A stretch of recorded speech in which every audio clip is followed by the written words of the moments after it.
સત્સંગી જીવન પ્રકરણ 3 અધ્યાય 41 તારીખ આજે 11 માર્ચ 2019। હવે આપણે અહીંયા અક્ષરધામનું વર્ણન, જેને ગોલોકધામ પણ કહેવાય છે, બ્રહ્મપુર પણ કહેવાય છે, પુરાણોમાં જે ધામનું વર્ણન છે એ ધામનું આપણે આ વર્ણન શ્રીજી મહારાજના મુખારવિંદથી સાંભળીએ છીએ, બરાબર। એમાં કાલે આપણે જોયું કે ભાઈ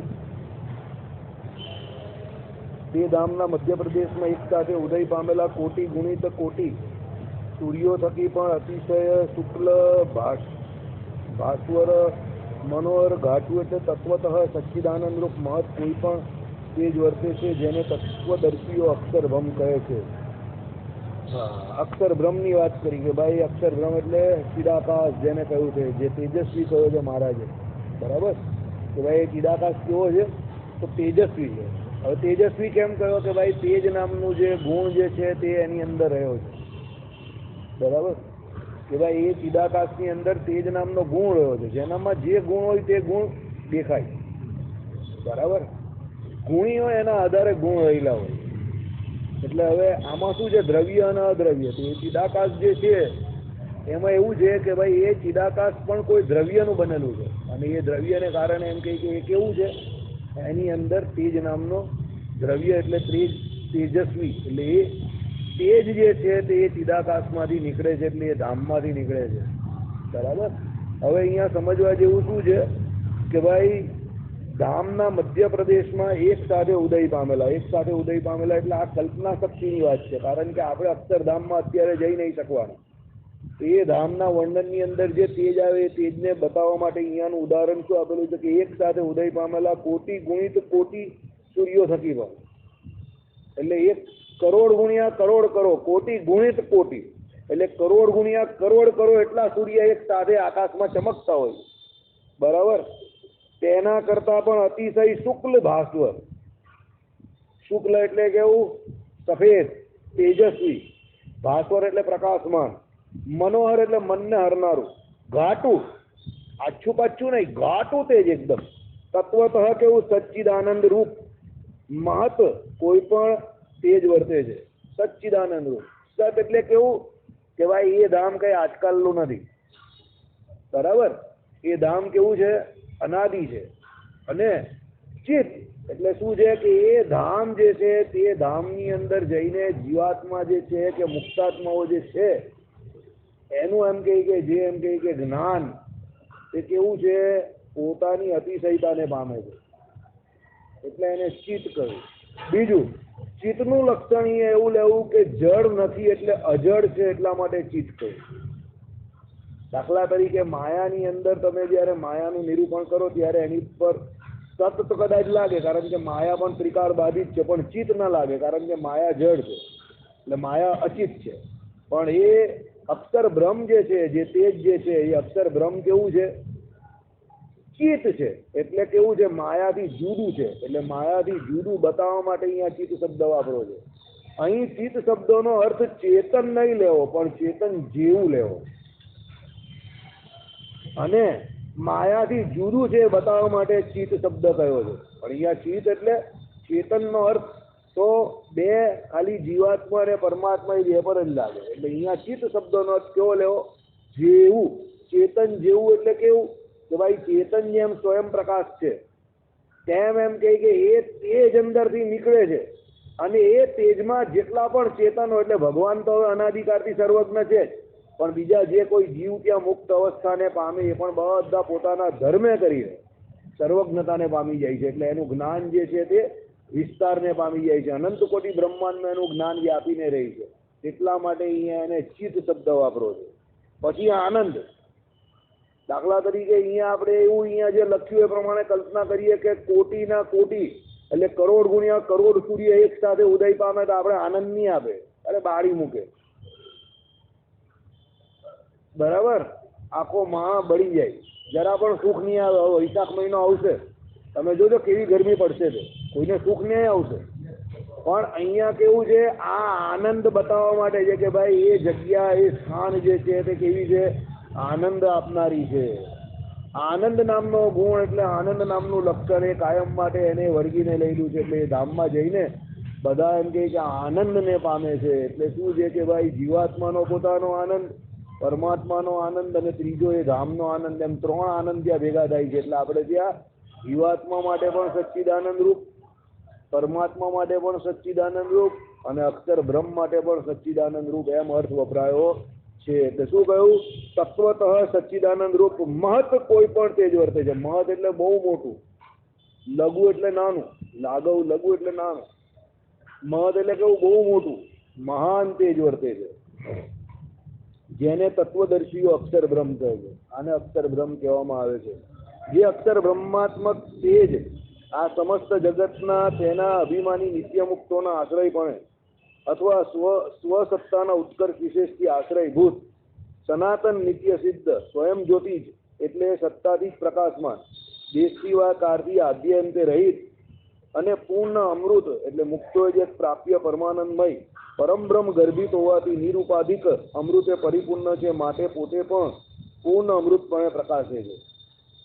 એક એક શબ્દના અર્થ કરીએ આપણે. શું કહ્યું?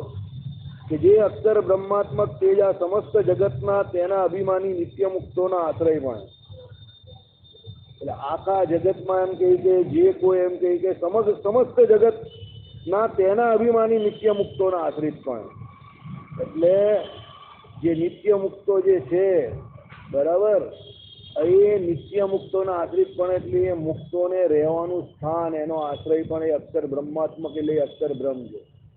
બે રીતે થાય છે આનો અર્થ.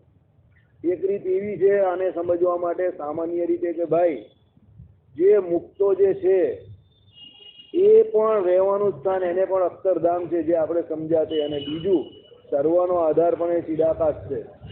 એટલે સર્વનો આધાર એ ચિદાકાશ એટલે અક્ષર બ્રહ્મ હોવાથી આખા જગતમાં જેટલા પણ ઈશ્વર કોટીના દેવતાથી માંડીને મુક્તો, આ બધાને છે ને નિત્ય મુક્તોનો અર્થ દરેક જગ્યા પર પાછો અલગ અલગ, અમુક જગ્યા પર મુક્તોનો અર્થ એવો પણ લેવાય કે ભાઈ આ સૃષ્ટિ પ્રકરણમાં ઘણા બધા મુક્તો જોડાયેલા હોય, અને પાછી મારા જે કોઈ પ્રમાણે સૃષ્ટિ ત્યારે પાછો પ્રલય થાય એટલે પાછા પોતપોતાના સ્થાને બિરાજમાન થઈ જાય. મારે જે કહ્યું ને એ વિરાટ પુરુષ છે, એના બાપા એમ કહે કે પેલો મૂળ પુરુષ છે તે બહુ મજબૂત છે, એટલે મૂળ પુરુષ એને માયામાંથી પાછો ખેંચી નાખે છે, એટલે પાછો પોતાના ધામમાં એ બિરાજિત થઈ જાય છે. એટલે આ બધા શબ્દો કેવા હોય? ગુહ્ય અર્થવાળા શબ્દો હોય. તમારી જેટલી શાસ્ત્ર ઉપર પકડ અને શાસ્ત્રોનો તમને જેટલો અભ્યાસ એ પ્રમાણે તમે એનું અર્થઘટન કરી શકો. એક વાક્ય વાંચતા હો તો તમે એક વાક્યનો એક વાક્યમાં જ અર્થ કરી શકો, બરાબર. તમે બીજા પરસ્પરના સંપ્રદાયના અલગ શાસ્ત્રો વાંચ્યા હોય, રામાનુજ વેદાંતનો તમને અભ્યાસ હોય તો તમે એ પ્રમાણે એનું આરામથી બીજા બે ત્રણ અર્થ પણ તમે કરી શકો, બરાબર. પણ એમાં કંઈ લોચા પોચા પડવા જોઈએ નહીં, સિદ્ધાંત વિરુદ્ધ કંઈ જવું જોઈએ નહીં, એ પહેલાં સમજી લેવાનું. ઓછું સમજે તો ચાલશે પણ ખોટું સમજવું નહીં, યાદ રાખજો. ખોટું સમજે તો સોરી કહી દેવાનું, ઓછું સમજશે તો વાંધો નહીં, બીજે દિવસે સમજતું પાછા વધારાનું. પણ ખોટું સમજવું બહુ મગજમારી વાળું કામ છે, કારણ કે એમાં કોઈને કંઈ એવી ખોટી ઘેર બેસી જાય તો તકલીફ ઊભી થઈ જાય. આપણે કંઈ એવી બાંહેધરી નથી આપતા કે અહીંયાથી બધું જ સાચું ચાલે છે. ભૂલમાં કદાચિત કોઈ દિવસ ખોટું બી ચાલતું હશે, એમાં આપણે ના નહીં પાડતા, કદાચિત એવું થઈ જતું હશે, પણ પછી બહુ ખોટું ના ચાલે. તત્વજ્ઞાનમાં તો ના જ ચાલે, કારણ કે એમાં આખા સિદ્ધાંતમાં બહુ મોટો ફેર પડી જાય, બરાબર. એટલે અહીંયા શું કહ્યું કે ભાઈ નિત્ય મુક્તોના આશ્રય પણ, એટલે એ બધા મુક્તો એમ કહે કે ત્યાં એ અક્ષરધામ નામના બ્રહ્મ નામના ભગવાનના ધામમાં બિરાજમાન છે, અથવા સ્વસત્તાના ઉત્કર્ષ વિશેષથી આશ્રયભૂત, એની પોતાની સ્વસત્તાના ઉત્કર્ષ વિશેષથી આશ્રયભૂત, એટલે એ અક્ષરધામ જે તે છે એની અંદર એમ કે બધા જે એમ કે જેટલા પણ મુક્તો કે ભગવાન પોતે પણ રહેલા છે, અને એ અક્ષરધામ જે છે એ ભગવાન સિવાય બીજા કોઈના આશ્રય કે બીજા કોઈના એમ કે પરતંત્રપણે રહેતું નથી. એની પોતાની સત્તા વિશેષ વર્તે છે. સત્તા વિશેષ અહીંયા કહેવાનો મતલબ એવો છે કે અનાદિ છે, એ ભગવાનની ઈચ્છાથી ક્યારે પ્રગટ થયું એવું કહેવાય એવું જ નથી, કારણ કે આદિ અંતે રહિત છે. એટલે એને એની ઉપર કોઈ બીજાનો આધાર નથી, એટલે એને સ્વસત્તાભૂત કહ્યું. નિત્ય છે, જેમ જીવને માટે નિત્યો નિત્યાનામ શબ્દ વાપરો ને, એમ એ અક્ષરધામ છે એ પણ નિત્ય છે, બરાબર. અને એમાં કોઈ બીજાની સત્તા ચાલતી નથી, એટલે સ્વસત્તાભૂત કહ્યું. જો અહીંયા સ્વસત્તાભૂત કરતા પણ એ નથી કહ્યું, સમજજો, કારણ કે એમાં હું નથી. ટેકનિકલી સમજજો, એ ધામને અંદર હું નથી રહ્યો, એને કરતા પણ સ્વસત્તાભૂત નહીં કહ્યો, પણ કોઈને આશ્રિત નથી એટલે સ્વસત્તાભૂત કહ્યો. એટલે પાછળ લખેલું છે ઉત્કર્ષ સ્વસત્તાના ઉત્કર્ષ વિશેષથી આશ્રયભૂત. શું કહ્યું? સનાતન નિત્ય સિદ્ધ. આવી ગયું ને, સનાતન નિત્ય સિદ્ધ એટલે આ શબ્દ વાપરેલો છે. કોઈએ બનાવ્યું કે કોઈને આધીન નથી, નિત્ય સિદ્ધ જ છે, પહેલેથી જ છે. અને સનાતન એટલે શું? આદિ અંતે રહી, તેનો પણ નીચે અસ્તર છે. આઈડિયા આવ્યો? એટલે ત્યાં કોઈ બીજાની સત્તા નથી ચાલતી. દાખલા તરીકે આપણે દિલ્હીનું અક્ષરધામ લઈએ, અહીંયાનું એ અક્ષરધામ સ્વસત્તાભૂત નથી. એના ડોરકીપર કે એનું જે મેનેજમેન્ટ કે ટ્રસ્ટી બોર્ડ હશે એને એક સમય નક્કી કર્યો હશે કે સવારે 9 વાગે ખુલ્લું મૂકવાનું કે 8 વાગે ખુલ્લું મૂકવાનું ને સાંજે બંધ કરવાનું. એટલે એ સ્વસત્તાભૂત ના કહેવાય. સમજ પડી તમને? આ લૌકિક ઉદાહરણ આપું છું મારી બુદ્ધિને અનુસારે. હું એમ નહીં કહેતો કે એકદમ પરફેક્ટ કે એપ્રોપ્રિએટ હશે, પણ આ તમને સમજાવવા માટે. ત્યારે પેલું ધામ તો કેવું વર્ષોથી અનાદિકાળથી ભગવાન જેમ નિત્ય છે એમ નિત્ય ને નિત્ય જ છે, અને ખુલ્લું ને ખુલ્લું જ છે. એમાં કંઈ તાળા વાળા લાગતા નથી. એ કોઈ બીજાને આધીન નથી કે ભાઈ શનિ ને રવિએ બંધ છે, સોમવારે આવજો. હવે શનિ રવિએ જે કોઈ પણ અહીંયાથી ધામમાં જવાનો હોય કે જેનો દેહ પડે એ અક્ષરધામમાં નહીં જાય, 2 દિવસ કશે અટકીને પછી સોમવારે જશે, એવું નહીં. આઈડિયા આવ્યો? દાખલા તરીકે અહીંયા કોઈને જાહેર રજા હોય અને શુક્રવારે રાત્રે એની વિકેટ પડી જાય તો અક્ષરધામમાં તાળા મારેલો હોય તો ભાઈ પેલા એને સોમવારે સવારે મંગળા પછી જ નંબર લાગે. બરાબર? પણ એવું નથી, આ કાયમ માટે ઓપન છે, ખુલ્લું છે. બરાબર? ચાલો, આ તમને સમજાવવા માટે. એવું કઈ હોય નહીં ત્યાં, આ તો ખાલી તમને સમજાવવા માટે. સનાતન નિત્ય સિદ્ધ સ્વયં જ્યોતિ એટલે સત્તાથી જ પ્રકાશમાન. બરાબર? સ્વયં જ્યોતિ છે. એ અક્ષરધામમાં જે તેજ રહેલું છે અને જે લોકોનું જ્ઞાન જે છે તે ત્યાં જઈને વિસ્તાર પામે છે. એટલે એ અક્ષરધામને ઓળખવા માટે કોઈ બીજાની જરૂર પડતી નથી. પેલો જીવ પોતે જ એને ઓળખી જાય છે. અને એ પોતે સ્વયં જ્યોતિ એટલે અહીંયા શું છે? પ્રકાશ નામનું જે દ્રવ્ય, સ્વયં પ્રકાશ જે કહ્યું એ પ્રમાણે કે ભાઈ પ્રકાશ એટલે શું છે કે ત્યાં એમ કહી કે જીવના જ્ઞાનનો પ્રકાશ તો વધે જ છે, એની જોડે ત્યાં એમ કહી કે એટલો બધો આમાં કહ્યું ને કોટી કોટી સૂર્ય સમાન પ્રકાશ રહેલો છે. એટલે એ અક્ષરધામમાં ગયા પછી કઈ તમને આ બલ્બની કે આ પેલું શું કહેવાય આ ટ્યુબલાઇટની કે ફ્લડની જરૂર પડતી નથી. નહીં તો અહીંયાથી પેલા મુક્તો શું કરે કે ચાલ ભાઈ અહીંયા ઇલેક્ટ્રિકની કોઈ દુકાન હોય ત્યાંથી પેલો ફ્લડ બટ લઈને જાઓ અક્ષરધામમાં, નહીં તો આપણે દેખાશે જ નહીં ત્યાં. બરાબર છે? ત્યાં જઈને પેલો ફ્લડ લઈને જાય આમ કરે. એટલે એવું કંઈ ફ્લડ લાઇટની ત્યાં જરૂર પડતી નથી. એ સ્વયં પ્રકાશમાન છે. સ્વયં પ્રકાશના દેહ અર્થ કરવાના છે. જ્યાં જીવ અને પરમાત્મા માટે આવે તો એને એનું હું પણ પોતાનું છે એમ અર્થ કરવો. દાખલા તરીકે આ રૂપેશભાઈ રાત્રે સૂઈ ગયા તો સવારે ઉઠે તો રૂપેશભાઈને ખબર હોય કે સૂઈ જનાર જે વ્યક્તિ હતો તે હું જ હતો. એના માટે રૂપેશભાઈને સવારે ઉઠે ત્યારે એવું કહેવું નહીં પડે કે ભાઈ તમે રૂપેશભાઈ જ છો. આઈડિયા આવ્યો? કેમ? રાત્રે જે સૂઈ ગયેલા તે અને સવારે જે ઉઠે જ તે રૂપેશભાઈને ખબર છે હું જ સૂઈ ગયેલો ને હું જ ઉઠ્યો. સૂઈ ગયેલો એ ખાલી એ શરીરની એક અવસ્થા હતી, પણ સુનાર પણ હું હતો અને ઉઠનાર પણ હું છું. આજે હું પ્રભુપણું જે છે તે એનું સ્વયં પ્રકાશ પણ. એટલે એ પોતે પોતાની જાતને ઓળખે છે. જીવને પોતાને પોતાની જાતને ઓળખવા માટે બીજાની જરૂર પડતી નથી. કે મારે રૂપેશભાઈને સવારે કહેવું નહીં પડતું કે ભાઈ રૂપેશભાઈ ઉઠી જાઓ, તમે રૂપેશભાઈ છો. તમારી એક ઘરવાળી છે, 2 ટ્વિન્સ છે તમારે ત્યાં, એટલે એક ટ્વિન્સ છે તમારે ત્યાં 2. બરાબર? બંને જોડે છે, તમારે એનું પૂરું કરવાનું છે. તમારે હીરા બજારમાં જવાનું છે, જ્વેલરી વેચવાની છે, એવું મારે કહેવાની જરૂર નથી. રૂપેશભાઈ બધું જાણે જ છે. સવારે ઉઠે એટલે રૂપેશભાઈને ખબર જ હોય કે મારે દોડવાનું છે. આઈડિયા આવ્યો? હવે એ જે હું પણ જે રૂપેશભાઈને પોતાની જાતની જે પોતાને ઓળખાણ છે એનું સ્વયં પ્રકાશ પણ. સ્વયં એટલે પોતે, પ્રકાશ એટલે જ્ઞાન, એટલે પોતે પોતાને જાણે છે તે. બરાબર? હવે પરમાત્માના સ્વયં પ્રકાશપણાની વાત કરીએ. परमात्मा कहे अपुन तो तेरे से भी ज्यादा डेंजरस है बबुआ, हम तो अपुन को भी जानता है और तुमको भी जानता है और दुनिया में जितने भी लोग हैं सबको जानता है, और सिर्फ जानता नहीं है, जान जान कर तोल तोल कर उनके कर्मों का हिसाब करके उसको फल भी देता है. परमात्माનું સ્વયં પ્રકાશપણું કેવું? પરમાત્મા પોતાને તો ઓળખે જ છે, પણ પાછા એની જોડે તમને પણ ઓળખે ને મને પણ ઓળખે. કદાચ હું તમને ઓળખવામાં થાપ ખાઈ જાઉં તમે મને ઓળખવામાં થાપ ખાઈ જાઓ, પણ ભગવાન કોઈને ઓળખવામાં થાપ ખાય ના, એ ભૂલ કરે ભગવાન કહેવાય ના, કારણ કે એમનું જ્ઞાન તો ચિત્ત એટલે સર્વજ્ઞતાને પામેલું છે અને સ્વયં પ્રકાશ છે. પોતાનો જે હું પરમાત્મા હું કરે એટલે સમજી લેવાનું કે આખા દુનિયાનું હું પણ થઈ ગયું, કારણ કે આખા જગતના પતિ કોણ છે? એ હું. અહમ વૈશ્વાનરો, ગીતામાં જે એક શ્લોક કહેલા જ ને ભગવાને સ્વરૂપે કરીને પોતાના હું પણ કરીને સ્વયં પ્રકાશ પણ પરમાત્માનું. પશુઓ મેં શું કહ્યું? સિંહ હું, બરાબર. પર્વતો મેં હિમાલય હું, એમ કરીને પરમાત્માએ પોતાનું હું પણ વિભૂતિ યોગ ભગવાનનો. એટલે એ પરમાત્મા પોતે તો પોતાને ઓળખે છે, પણ અનંત કોટી બ્રહ્માંડમાં જે કઈ ઘટના દુર્ઘટના થાય તે બધી ઘટનાને એક સાથે એક કાળા વિચિન્ન જાણે છે. અમિતના જીવની અંદર અત્યારે મનમાં શું સંકલ્પ ચાલે એ પણ ભગવાન જાણે છે, મારા અંદર પણ શું સંકલ્પ ચાલે એ પણ ભગવાન જાણે છે, અને અનંત કોટી બ્રહ્માંડમાં જેટલા પણ જીવ છે એને અત્યારે શું સંકલ્પ વિકલ્પ ચાલે છે એ બધા ભગવાન એક કાળા વિચિન્ન જાણે છે. એક કાળા વિચિન્ન એટલે આગળ પાછળ નહીં. આપણે ત્યાં કોઈ મિકેનિકલ સિસ્ટમ બનાવેલી હોય તો કેવું એક પછી એક સાયમલ્ટેનિયસલી આવે, બધું સાથે નહીં આવે, બરાબર. તમે આમ એક આવે, બે આવે, ત્રણ, સ્ટેપ બાય સ્ટેપ આવે. અહીંયા તો ભગવાન બધું એક સાથે જ જાણે, બરાબર. આને જાને કા ટાઈમ બચ ગયા હતા ને ભગવાન એવા, એમ બધું એક સાથે જ ફળ આપે, અને એક સાથે અનંત કોટી જીવને એક સાથે એક સરખો લે, જેવું આપવાનું એવું ફળ આપે બાજુ.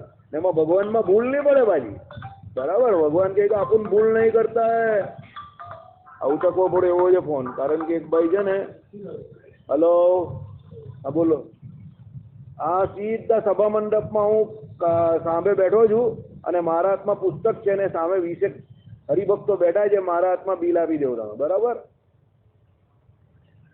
સભા મંડપ પૂછો કોઈને ત્યાં ગુજરાતીમાં પૂછો કે સભા મંડપ ક્યાં આવ્યો, એટલે તમને કોઈ સામેથી ઉર્દુમાં જવાબ આપશે.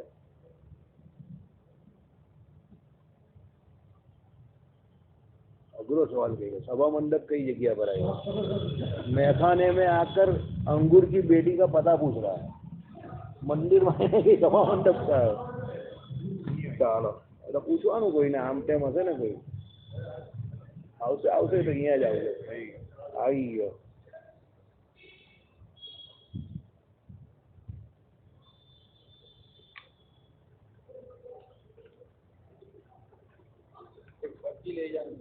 હે પરચી લઈ જાય? એ પરચી તો મારે લેવાની, બસ આ મારે બિલ જ જોઈતું હતું. કહ્યું આપણે મંદિર તરફથી જે હરિકૃષ્ણ મહારાજને સોનાની ચેઇન આપેલી ને, એટલે સોનાનો પેલો મણકાવાળો હાર આપેલો છે, બિલ છે ઉઠાડીને આપીને મંગલસૂત્ર આપેલું આપણે હરિકૃષ્ણ મહારાજ. મંગલસૂત્ર એટલે પછી નાની મણકાવાળી બોરવાળી ચેન હતી. ચાલો એટલે કામ લગભગ 11 કે 12 ગ્રામ. ચાલો એટલે કામ ઇમ્પોર્ટન્ટ હતું, એટલે જરા સત્સંગને તમારું વહીકું એ બદલ માફી માંગુ છું તમારા બધાની. આપણે ક્યાં હતા ભાઈ? અરે સ્વયં જ્યોતિ એટલે હા. ચાલો, દેશથી વા કાળથી આદ્ય અંતે રહી જ આવી ગયો પાછળ જવાબ. સ્વયં જ્યોતિપણું અનંત કોટી બ્રહ્માંડમાં એક સાથે. એવું નહીં કે ભારતમાં સ્વયં જ્યોતિપણું એટલે અહીંયાના માણસનો અર્થ તો પેલો પાકિસ્તાન વાળો કઈ ભાઈ હમ તો इस्लाम को जानते हैं, हम भगवान को नहीं जानते, लेकिन भगवान के लेकिन हम तेरे को जानते हैं. ભગવાન બધાને જ જાણે. એટલે તમે એમ માનો કે ભાઈ બીજા દેશમાં કોઈ કઈ કરતું હોય ને એને એના કર્મનું ફળ ન મળે કે મળે, બધાને જ મળે. સર્વ દેશમાં ભગવાન એક સાથે સર્વવ્યાપક છે.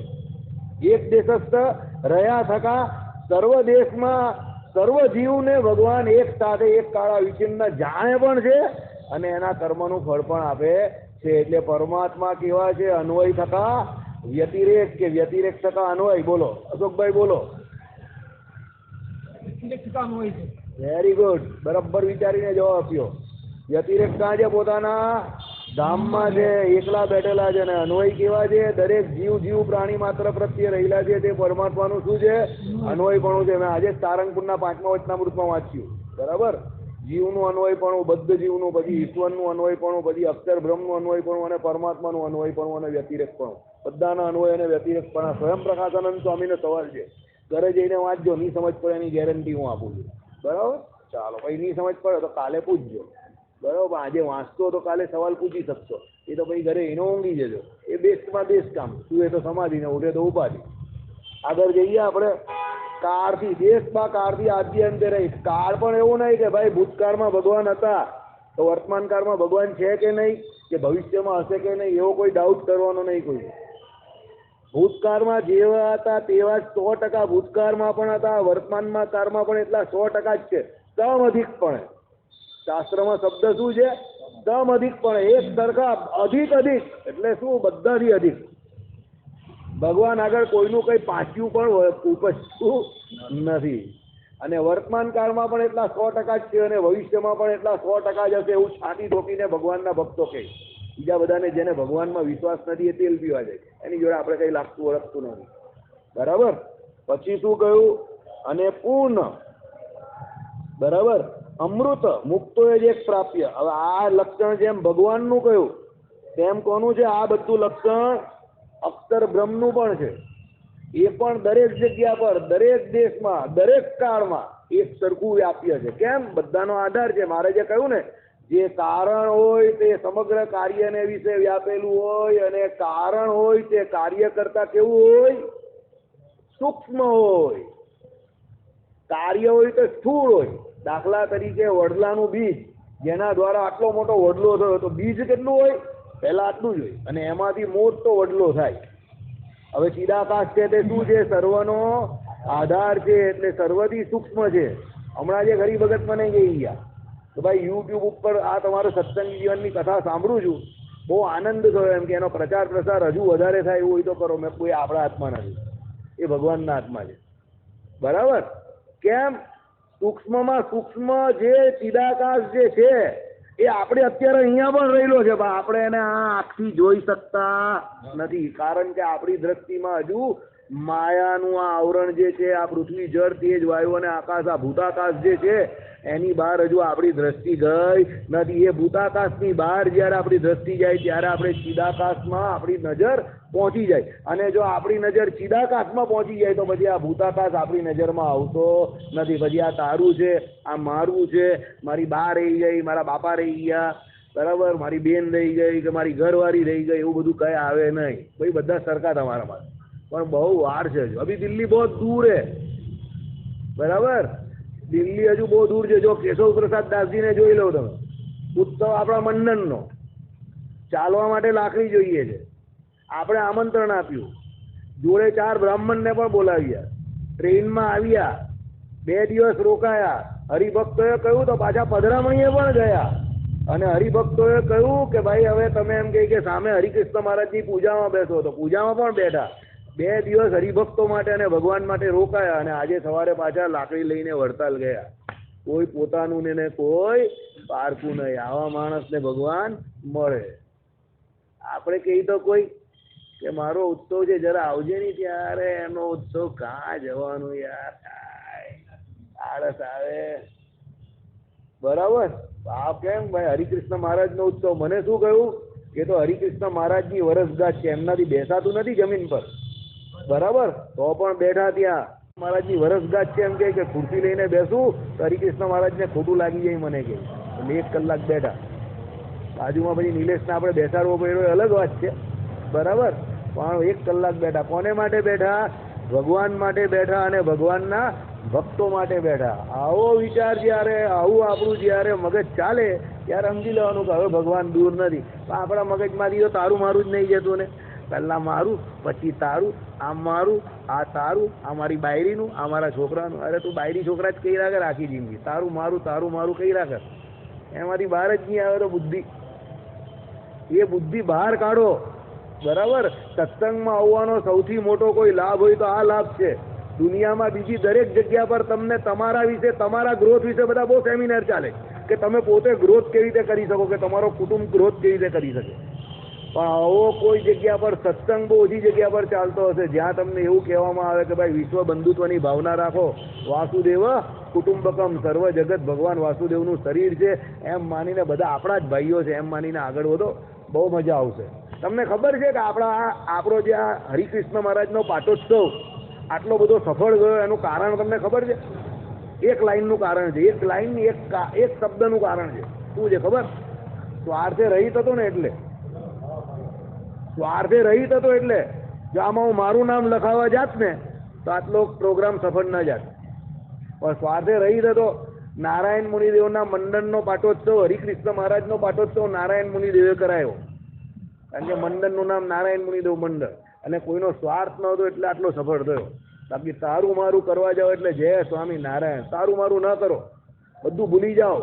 સર્વ જીવ હિતાવ સર્વજન સુખાય સર્વજન હિતાય એમ કરીને મહારાજે કહ્યું એ પ્રમાણે આખું જગત બ્રહ્માત્મક છે એમ સમજીને પોતાની બુદ્ધિનો વિસ્તાર કરો. હવે બહાર નીકળો આમાંથી. આ જે બુદ્ધિ છે ને એમાંથી બહાર નીકળો કે ભાઈ મારું ઘર ને મારા છોકરા ને મારી બાયરી ને મારો સમાજ ને મને ઓળખે ને આમાંથી હું તુમાંથી બહાર નીકળી જાઉં. બરાબર? આમાંથી બહાર નીકળશો ને તો તમને લાગશે કે દુનિયા તમારી પણ બહુ મોટી છે. આ તો તમે પોતાની દુનિયા આટલી નાની બનાવી દીધી છે. આટલી નાની દુનિયા, હું, મારી ઘરવાળી, મારો છોકરો, એની બહારની દુનિયા જ નહીં તમારી. એમાંથી બહાર નીકળો તો દુનિયામાં મજા આવશે જીવવાની. ચલો, એટલે શું કહ્યું? દેશ સિવાય કારથી આદ્યંતે રહિત અને પૂર્ણ એટલે પૂર્ણ અમૃત એટલે મુક્ત જે પ્રાપ્ય પરમાનંદમય. પૂર્ણ અમૃત છે. અમૃત એટલે કેવું કે મુક્તો એ જ એક પ્રાપ્ય, એટલે મુક્ત ત્યાં ગયો ધામમાં, અને એક વખત એ ધામમાં ગયો એટલે અમૃત એટલે શું? અસતોમાં સદગમય તમસોમાં જ્યોતિર્ગમય મૃત્યોર્માં અમૃતમ ગમય. એ મુક્ત ત્યાં જઈને અમૃત પદે પામી જાય છે, એટલે પછી ત્યાંથી પાછો ફરતો નથી. આવું આ ધામ છે. બરાબર? મહારાજે વર્ણન કરેલું છે અક્ષરધામનું વર્ણન. મજા જ મજા છે આમાં. ચાલો, એક જ પ્રાપ્ય પરમાનંદમય. અરે એમાં પરમાનંદ રહ્યો છે. ભગવાને કહ્યું ને કે જીવની અંદર બુદ્ધિ હોય અને એની બુદ્ધિ ચલાવે તો એને ખબર પડે કે શું ભગવાને જે ભગવાનના ધામમાં જે સુખ ભગવાનમાં ને ભગવાનના ધામમાં જે સુખ છે એની આગળ તો દેવતાઓના સુખ કેવા છે? નરક તુલ્ય કયા છે. પછી આપણી તો વાત જ ક્યાં કરવાની. બરાબર? એટલે પરમાનંદમય ત્યાં સુખ કયું છે. પછી શું કહ્યું? પરમ બ્રહ્મ ગર્ભિત હોવાથી નિરુપાધિક અમૃતે પરિપૂર્ણ છે. એ ધામમાં કોઈ બીજું નહીં રહેતું. પરમ બ્રહ્મ ગર્ભિત એટલે પરમ બ્રહ્મ પુરુષોત્તમ નારાયણ શ્રી કૃષ્ણ પોતે રહેલા છે, એટલે ત્યાં એ રહેલા છે. એટલે નિરુપાધિક, કોઈ પણ પ્રકારની ઉપાધિ નથી. ઉપાધિ બધી ક્યાં છે? અહીંયા જ છે. સવારે ઉઠે એટલે ઉપાધિ ચાલુ, ધન ધનાધન ધન. ત્યાં જાઓ એટલે બધી ઉપાધિ મૂકી દેવાની. આમ ભગવાનના ધામમાં ભગવાનનું ભજન કરો અને ભૂલી જાઓ લહેર પાણીને લાડવા. મજા જ છે, મજા જ મજા. બરાબર? ચલો, નિરુપાધિક અમૃતે પરિપૂર્ણ છે. અમૃત એટલે નિરુપાધિક તો ખરું, કોઈ પણ પ્રકારની ઉપાધિ તો નહીં. પાછું નિરુપાધિક નો બીજો અર્થ એવો પણ લેવાય, નિરવધિક અતિશયની જેમ કે ભાઈ કોઈ અમુક સમય માટે કે અમુક એના માટે કે અમુક શું કહેવાય, અરે એનો કઈ બીજો અર્થ બહુ સારો છે, શબ્દ નહીં મળતો. ચલો પછી કહું. અમૃતે પરિપૂર્ણ એટલે શું? એ જગ્યા એવી છે કે જેમ દેવતાઓ પેલા સમુદ્ર મંથનમાં અમૃત પીને તાજા માજા થઈ ગયા અને પોતે જે કઈ સત્તા ને બધું ગુમાવેલું તે પાછું મેળવી લીધું, તેમ જીવાત્મા આ અક્ષરધામમાં ગયો એટલે એને પોતાના સમગ્ર કલ્યાણકારી ગુણ પ્રાપ્ત થઈ જાય, તાજો માજો થઈ જાય, એકદમ માયામાં આવીને માંદો પડી જાય અને અક્ષરધામમાં જાય એટલે પાછો તાજો માજો થઈ જાય એકદમ. યાદ आ गईला है अपनी ओरिजिनल जगह पर, अभी कोई चांचू नहीं करने का. ઓરિજિનલ જગ્યા અક્ષરધામમાં છે જીવની, કારણ કે ત્યાં ગયો એટલે ઉપાધિએ રહિત. અહીંયા તો આવે એટલે સવાર પડે એટલે દૂધ વાળો આવે, બરાબર, પેલી ગાડી વાળો આવે, ટેં ટેં કરતો, છોકરાઓને સ્કૂલે મૂકવાના, દૂધ ગરમ કરવાનું, નાસ્તાનો ડબ્બો આપવાનો, ચોપડા પેક કરી આપવાના, અને એમાં જો ઘરવાળી તમારી એકદમ જોરદાર મળી હોય તો તમારે બેવ સેવા આપવી પડે, બરાબર, એક એક ફ્રી. કમાવા પણ જવાનું ને સવારે છોકરાને તૈયાર બી કરવાનો. ઘરવાળી તમારી આમ નામ જોયા જ કરે સીધી. તમે કહો કઈ તો કામ કરતે, હસતે આમ કરીને તમે કહો કે વાહ મસ્ત ભગવાને ઘરવાળી આપેલી છે, બરાબર. આમાંથી ઘણાની એવી હશે જ, હું કહેતો નથી કે કોની છે, તો કાલની જેમ પાછો કોઈ હાથમાં આવી જશે, બરાબર. એક હરિભગત જ મને કહેતા હતા, મારી ઘરવાળી એમ કે સવારે ઉઠતી જ નથી, છોકરાઓને તૈયાર કરવાથી માનીને બધું જ કામ મારે કરવાનું, અને એને સ્કૂલે મોકલવાના, નાસ્તાનો ડબ્બો તૈયાર કરી આપવાનો, પછી મંદિરે આવવાનું અને પછી પાછા ધંધે જવાનું. મને કે વાસુદેવભાઈ કેવું છે, મેં કહું તું મને 20-25 વર્ષ પહેલા મળતે તો આ ઉપાધિ નહીં હતી, પણ હવે સોરી યાર તું લેટ મળ્યો, બરાબર. એટલે ઘણી વખત આવું પણ થાય, 2 in 1 સેવા થઈ જાય, બંને સેવા કરવી પડે તમારે, પ્રારબ્ધની વાત છે. હવે એના માટે ભજન સિવાય બીજો કોઈ છૂટકો નથી. એને સમજી જવાનું કે ભાઈ આપણે તો સેવા લેવા ગયેલા, આ તો સામેથી સેવા આપવાની આવી, બરાબર. એટલે એ પણ ભાગ્યમાં પણ સેવા લેવાનું હોવું જોઈએ, તો પછી સેવા આપવી પણ પડે ઘણી વખત. ચલો, અમૃત પરિપૂર્ણ છે, માટે પોતે પણ પૂર્ણ અમૃતપણે પ્રકાશે છે. પૂર્ણ અમૃતપણે પ્રકાશે છે. એ અક્ષરધામ પણ કેવું છે? સદા નિત્ય નિરંતર એમને એમ જેવું છે તેવું ને તેવું જ રહી છે. જેમ અમૃત પીને પેલો જીવ કેવો અમર થઈ જાય, એમ એ અક્ષરધામ કેવું છે? ઉપાધિએ રહી, જેવું છે તેવું ને તેવું જ રહી છે. અને ત્યાં જે જાય છે તે પણ જેવા છે તેવા ને તેવા જ રહી છે. એને પછી કોઈ પણ પ્રકારની ઉપાધિ કે ચિંતા કે ટેન્શન રહેતું નથી. હવે તમે અહીંયા અડધો કલાક બેસો તો ચિંતા રહી થઈ જાવ જ ને, મને દેખાય એવું, બરાબર. આમ અહીંયા તમે આવેલા હો ત્યારે બધા આફડા ફાફડાઓ, આ ભાઈ તો કશે આમ તેમ બે ચાર જગ્યા પર ફરીને પણ આવે, બરાબર. પછી જીલાઈ જાય, પછી પાછા આમ આવે તો પાછા જાય, પાછા જાય, પાછા. સૌથી વધારે આ ભાઈ જાય, બહુ ફરી આવે, બહુ ફરે એટલે બહુ ફરે, અહીંયા બેઠા બેઠા ફરી આવે, બરાબર. તો પછી છેલ્લે પાછા અહીંયા આવી જાય ખરા ગમે ત્યાંથી, બરાબર. કહેવાનો મતલબ શું છે કે આ જગ્યા એવી છે, રામપુરા સ્વામિનારાયણ મંદિરનો સભા મંડપ એવો છે કે અહીંયા આવીને પેલો જીવ શાંત થઈ જાય. તો પેલું તો અક્ષરધામ છે, ત્યાં જાય તો શાંત જ થઈ જવાનો ને, બરાબર. ચલો, એ જ અક્ષર બ્રહ્મ તેજને યોગ સિદ્ધિએ સંપન્ન એવા યોગીજનો પોતાની શરીરની અંદર જ મૂળાધારાદી 6 ચક્રને અતિક્રમ કરીને બ્રહ્મરંધ્રમાં રહેલા સહસ્ત્રદળના કમળમાં શ્રી કૃષ્ણના અનુગ્રહથી જુએ છે. આ અક્ષરધામ અહીંયા પણ તમે જોવા માટે કેપેબલ છો. ગોપાળાનંદ સ્વામીના શિષ્ય બનવું પડે. તમે પૂછો ગોપાળાનંદ સ્વામીના શિષ્ય કેવી રીતે બનાય? ખબર પડી ગઈ? યોગ સિદ્ધ કરવો પડે, બરાબર. 6 જે ચક્રો કયા, એ 6 ચક્રોમાં રહેલા એના જે અધિષ્ઠાતા દેવતા, એ 6 દેવતા તમારી ઉપર રાજી થાય. એક એક ચક્ર ખુલે એટલે એ દેવતા તમારી ઉપર રાજી થાય. એમ છે છેલ્લે બ્રહ્મરંધ્રમાં રહેલું સહસ્ત્રદળ કમળ એ તમારું ખુલી જાય એટલે અહીંયાથી સીધો અક્ષરધામનો માર્ગ તમારો ખુલી જાય. સુષુમ્ના નાડી દ્વારા ખુલે અને અક્ષરધામ સુધીનો માર્ગ સીધો તમને પ્રકાશમાન જે માર્ગ હોય તે દેખાય અને અક્ષરધામના તમને દર્શન અહીંયા બેઠા બેઠા થઈ જાય. મજા આવી ગઈ ને? પણ એના માટે યોગ સિદ્ધ કરવો પડે. શું લખ્યું તે સાંભળો. અર્થાત તે અક્ષર યોગીઓને જ્ઞાનેક ઘન સ્વરૂપથી પ્રકાશે છે. એટલે જે યોગીઓ છે એને એમ કહે કે શું કહ્યું? જ્ઞાનેક ઘન સ્વરૂપથી, એટલે પેલા એ લોકોના પોતાના જ્ઞાને કરીને એ અક્ષરધામને એ લોકો અહીંયા બેઠા બેઠા જોઈ શકે છે. મહારાજે કહ્યું ને, સમાધિમાં જાય તો ધર્મબુદ્ધ જ્ઞાન, એટલે એનું ધર્મબુદ્ધ જ્ઞાન કયા અક્ષરધામ સુધી પહોંચી ગયું હોય. અને ત્યાં શું છે થાય? ત્યાં બેઠેલા જે ભગવાન અક્ષર મુક્તો એ બધાના દર્શન પેલા ને અહીંયા બેઠા બેઠા થાય. એટલે તો પેલા 4 મહિના 6 મહિના સુધી સમાધિમાંથી બહાર નહીં આવતા હતા, કારણ કે કેટલો આનંદ આવે. અહીંયા તો કેટલી માથાકૂટ, બહાર નીકળે એટલે માથાકૂટ, આ પૈસા પેલા પૈસા, આ લાવ પેલું લાવ. આ તો શાંતિની સમાધિમાં ભગવાનનું ભજન જ કર્યા કરવાનું, કેટલી મજા. પેલા બંગાળી જેવું, મોજામાં મોજામાં આપણે પૂછીએ ને કેમ છે એટલે શું કે બેંગાળી લોકો મોજામાં મોજામાં, એટલે આપણે કહેવાનું તમે મોજા